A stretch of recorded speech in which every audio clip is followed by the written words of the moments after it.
Vice President, Governor Walz, thank you so much for sitting down with me and bringing the bus.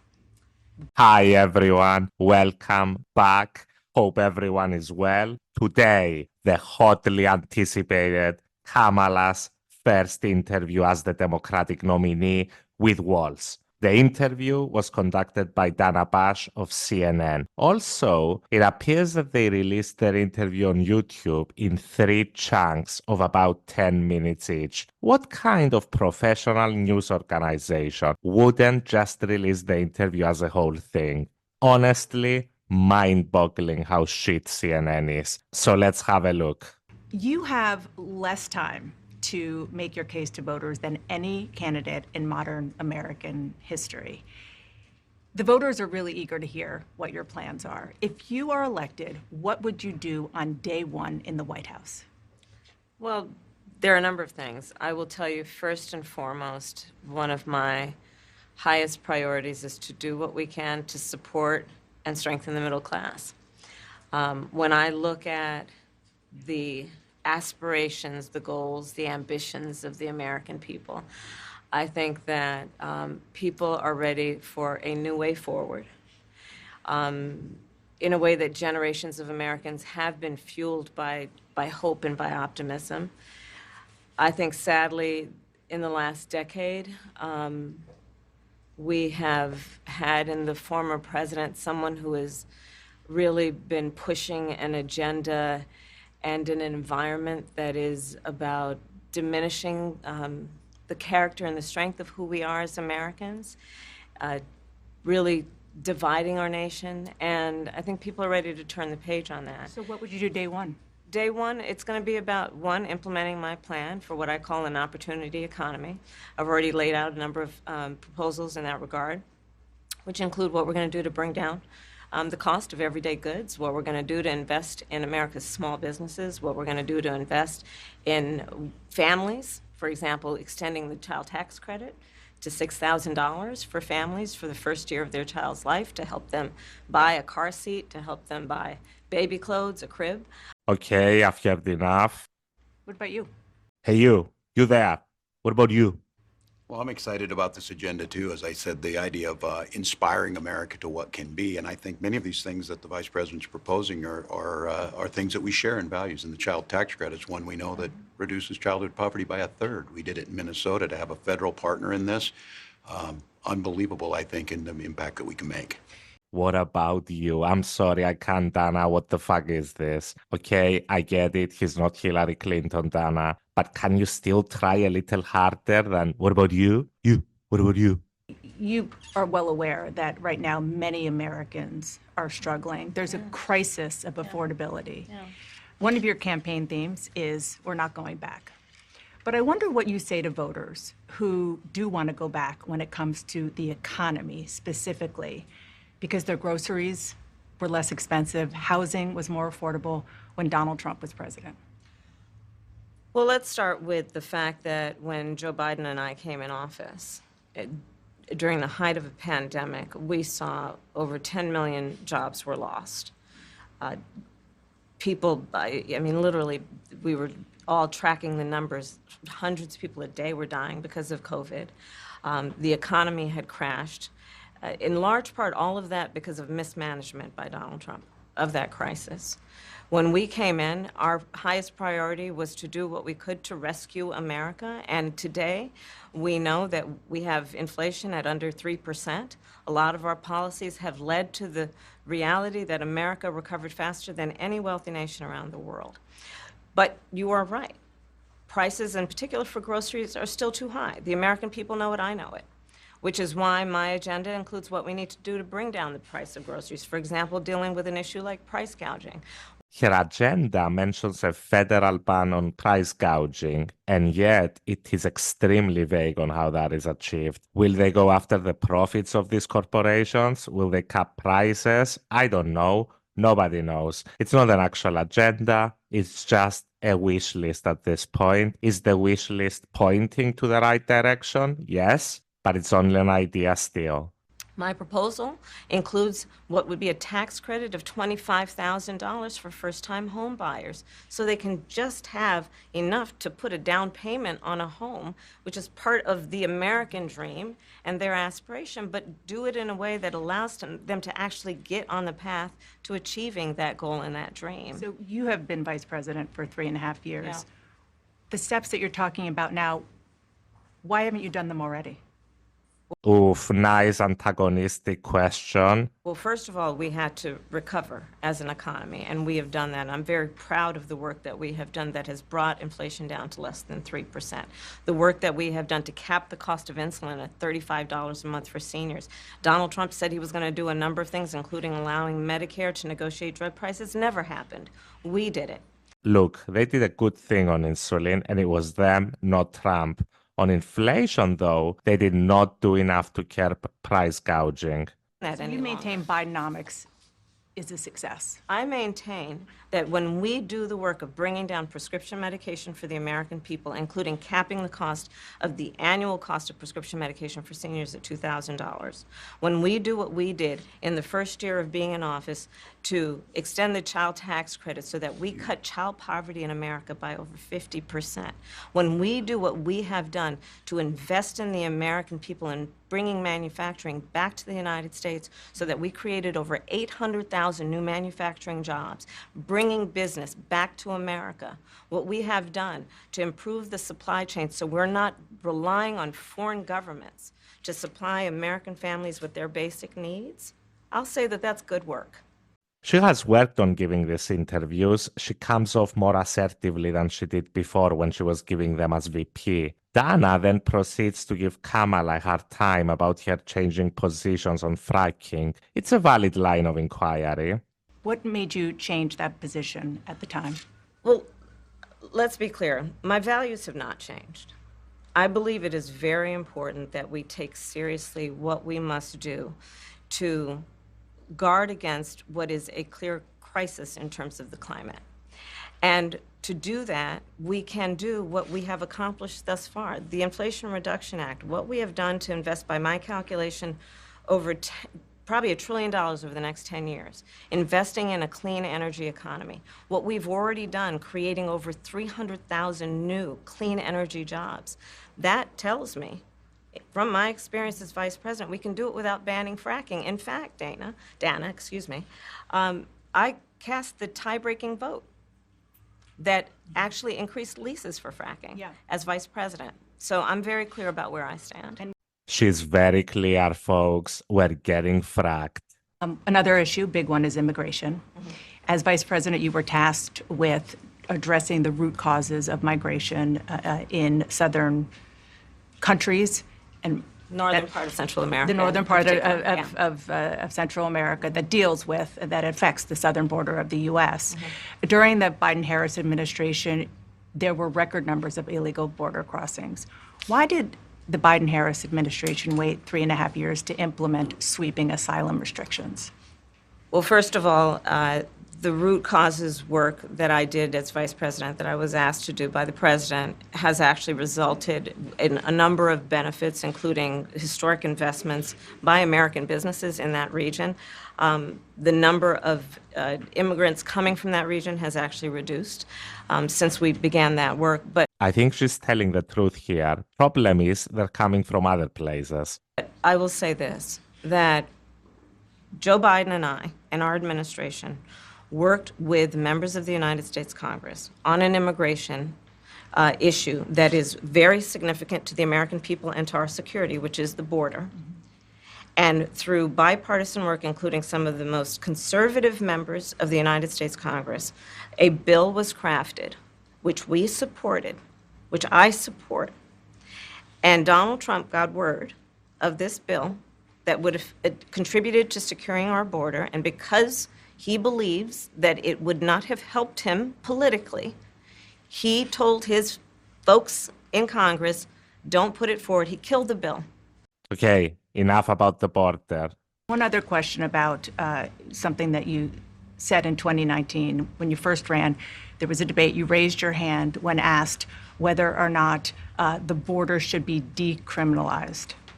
Do you still believe that? Damn, she said that? Wow. Most politicians will truly say anything to get elected. I'll answer that for Kamala. No, Dana, she doesn't. Next question. Generally speaking, how should voters look at some of the changes that you've made, that you've explained some of here in your policy? Is it because you have more experience now and you've learned more about the information? Is it because you were running for president in a Democratic primary? And should they feel comfortable and confident that what you're saying now is going to be your policy moving forward? Oof, she gave you 2 outs, Kamala, and one of them is definitely a trap. Let's see how she responds. Dana, I think the most important and most significant aspect of my policy perspective and decisions is my values have not changed. You mentioned the Green New Deal.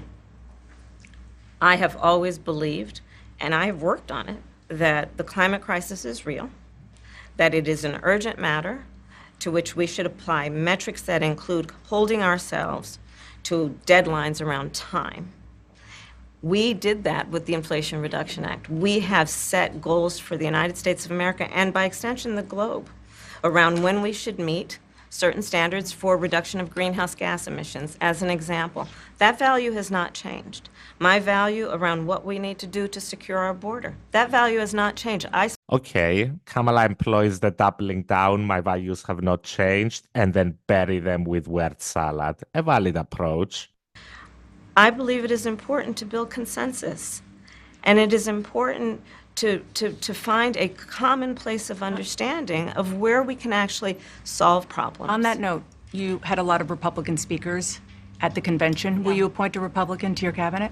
Whoa, settle the fuck down, Dana. What kind of fucking question is this? Fuck no, I want to appoint a Republican to the cabinet. What the fuck? If they wanted a Republican in the fucking cabinet, maybe they would have fucking voted for the Republican.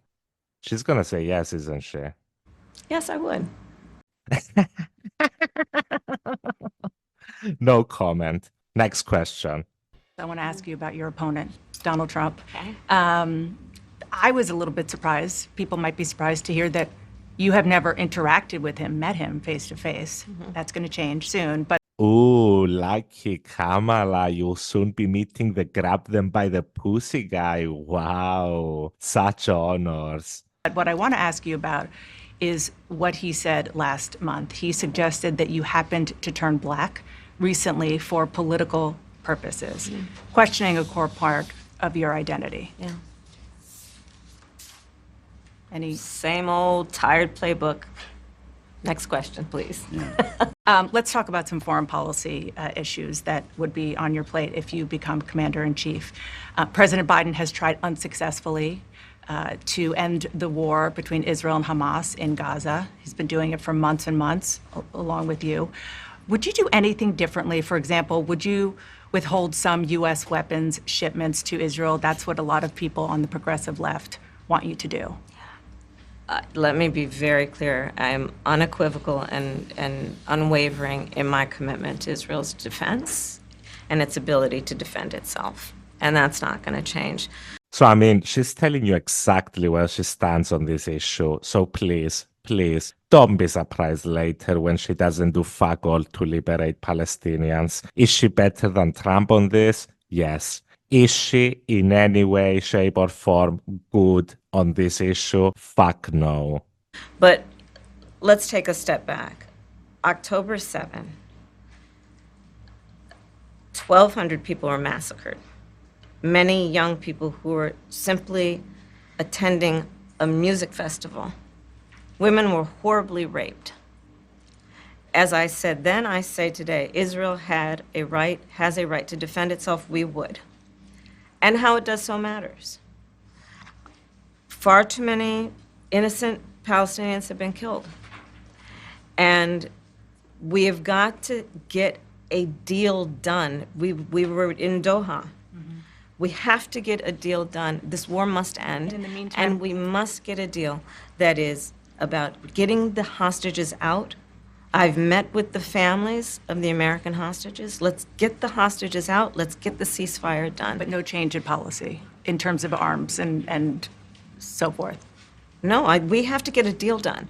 Dana, we have to get a deal done. When you look at Riddle me this, Kamala. How do you get Netanyahu to accept a fucking ceasefire deal that will almost certainly break apart his government coalition? Because the far right elements will not accept any deal if you are resolutely unwilling to even leverage some arms sales to Israel to force him to do it. It is honestly incredible the level of gaslighting and bullshitting that American politicians are willing to spew on this issue is disgraceful. the significance of this to the families, to the people who are living in that region, a deal is not only the right thing to do to end this war, but will unlock so much of what must happen next. I remain committed since I've been on October 8 to what we must do to work toward a two-state solution, where Israel is secure and in equal measure, the Palestinians have security and self-determination and dignity. By the way, Walz has spoken very little in this. Governor Walz, the country is just starting to get to know you. I want to ask you a question about how you've described your service in the National Guard. You said that you carried weapons in war, but you have never deployed actually in a war zone. A campaign official said that you misspoke. Did you? Well, first of all, I'm incredibly proud. I've done 24 years of wearing the uniform of this country. Equally proud of my service in a public school classroom, whether it's Congress or the governor. My record speaks for itself, but I think people are coming to get to know me. I speak like they do.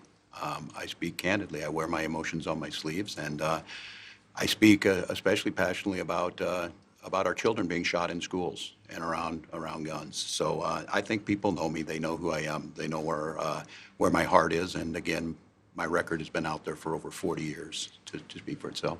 And the idea that you said that you were in war, Yeah. did you misspeak as the campaign has said? Yeah, I said we were talking about, in this case, this was after a school shooting, the ideas of carrying these weapons of war. And my wife, the English teacher, told me my grammar is not always correct. But again, if it's not this, it's an attack on my children for showing love for me, or it's an attack on my dog. I'm not going to do that. And the one thing I'll never do is I'll never demean another member's service in any way. I never have, and I never will. One other question, because again, this is all new. Yeah. I mean, this was not, however many days ago, this was not on either of your bingo cards, especially yours.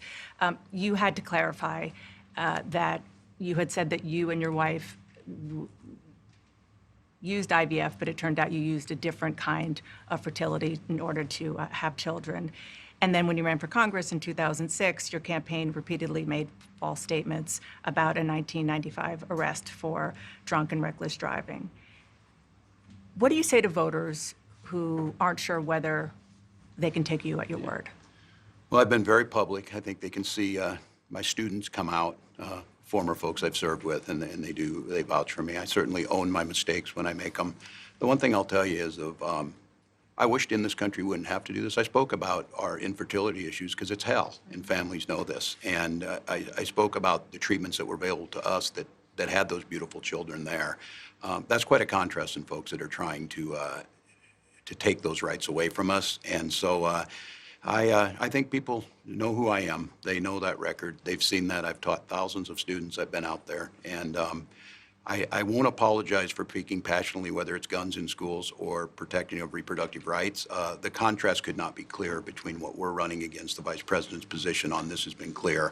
And I think most Americans get it if you've been through that. I don't think they're cutting hairs on IVF or IUI. I think what they're cutting hairs on is an abortion ban and the ability to be able to deny families the chance to have a beautiful child. Look, the coach bats this shit away like he's swatting flies. Natural at being interviewed as well. These, and I will generously call them scandals, are very low level. Nothing the coach can swat away. Vice President Harris, you were a very staunch defender of President Biden's capacity to serve another 4 years. Right after the debate, you insisted that President Biden is extraordinarily strong. Given where we are now, do you have any regrets about what you told the American people? Now that is a good question. No, not at all. Not at all. I have served with President Biden for almost 4 years now, and I'll tell you, it's one of the greatest honors of my career. I got you, kid. They then proceed with Biden's hagiography. We don't have to listen to that. You've heard it so many times. He's so wise. He's so humble. He's so selfless. He's basically George Washington, but he's not crossing the Delaware. He lives there now. And the phone rang, and it was Joe Biden. And he told me what he had decided to do. And I asked him, "Are you sure?" And he said yes. And that's how I learned about it. And what about the endorsement? Did you ask for it? And he was very clear that he was going to support me. So when he called to tell you, he said, I'm pulling out of the race and I'm going to support you. Well, my first thought was not about me, to be honest with you. My first thought was about him. Yeah, sure. I believe that, Kamala. I just have to ask you both about two standout moments, aside, of course, from the addresses that you both gave. But No, let's not. So that was the first interview. Look, Dana did a good enough job. Some of the lines of inquiry were actually good. I'm not going to go hard on her, but I will critique the moron who decided to upload the interview in 3 parts. That's beneath you. That's beneath most YouTubers, let alone a self-described important news organization. Anyway, so on to Kamala. I don't think I have to say anything about the coach. He's great. He's a natural. He also didn't get to speak a lot. Kamala, in terms of performance, she did more than enough. Her answers as well. I hated the Israel answer, but it is what it is. And by it, I mean America. Look, the interview basically does the job. So what has the other guy been doing? But the border, millions and millions of people, I say 20 million plus, have poured through the border during their term. I had the safest border in the history of our country. They have the most unsafe border in the history of the world. And they're coming through, and many of them are from prisons and jails. There's a slight difference, as you know, prisons and jails. Many are from mental institutions and insane asylums, and many are terrorists, and they're pouring into our country at a level. I don't know if you saw the news today, Tulsi. They had a lot of them, Venezuelan people with lots of machine guns taking over a building someplace. I'm looking, I'm saying, where is that? They went in and they took over a building. This is just the beginning. They're taking their criminals from all over the world, not just South America, not just Venezuela, which you've been reading about, all over the world. They're taking their criminals and they're dumping them into the United States. Kamala is allowing it to happen. Yeah, no, I'm out. See you soon, folks. Bye-bye.